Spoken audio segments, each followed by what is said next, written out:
ಯಾವ ವ್ಯಕ್ತಿಯು ತನ್ನ ವಿಶಿಷ್ಟತೆಯ ಬಗ್ಗೆ ತಿಳಿದಿರುತ್ತಾನೆ ಅವನು ತನ್ನ ವ್ಯಕ್ತಿತ್ವದ ಒಂದು ಬಲವಾದ ಪ್ರಭಾವವನ್ನು ಉಂಟು ಮಾಡಬಹುದು. ಆದ್ದರಿಂದ ಅಂತಹ ವ್ಯಕ್ತಿಯು ಯಾವುದೇ ವ್ಯಕ್ತಿತ್ವದ ಗುಣಲಕ್ಷಣಗಳಿಂದ ಪ್ರತಿಕೂಲ ಪರಿಣಾಮ ಬೀರುವುದಿಲ್ಲ. ಅವರ ಮುಂದೆ ಶಕ್ತಿಶಾಲಿ ವ್ಯಕ್ತಿಯುಳ್ಳ ವ್ಯಕ್ತಿ ಇದ್ದರೂ ಅವರ ನಕಾರಾತ್ಮಕ ಪ್ರಭಾವದಿಂದ ಮುಕ್ತರಾಗಿರಬಹುದು. ನಮ್ಮೊಳಗಿನ ವಿಶೇಷ ಗುಣಗಳನ್ನು ಗುರುತಿಸಿ ಬಳಸಿಕೊಳ್ಳಲು ಸಾಧ್ಯವಾದಾಗ ನಾವು ಒಳಗಿನಿಂದ ಶಕ್ತಿಶಾಲಿಯಾಗಲು ಸಾಧ್ಯವಾಗುತ್ತದೆ.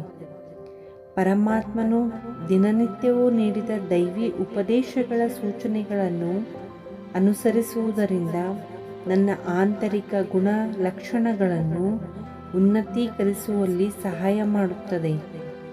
ಈಗ ನಾನು ಎಲ್ಲ ಸಂದರ್ಭಗಳಲ್ಲಿ ಮತ್ತು ಎಲ್ಲ ಜನರೊಂದಿಗೆ ಈ ಸಹಜ ಶಕ್ತಿಯನ್ನು ಅನುಭವ ಮಾಡುತ್ತೇನೆ. ನಾನು ಸದಾ ನನ್ನ ವಿಶೇಷತೆಗಳ ಸಂಪರ್ಕದಲ್ಲಿರುವ ಕಾರಣ ಸದಾ ಕಾಲಕ್ಕಾಗಿ ಹಗುರ ಮತ್ತು ಪ್ರಸನ್ನವಾಗಿರುತ್ತೇನೆ.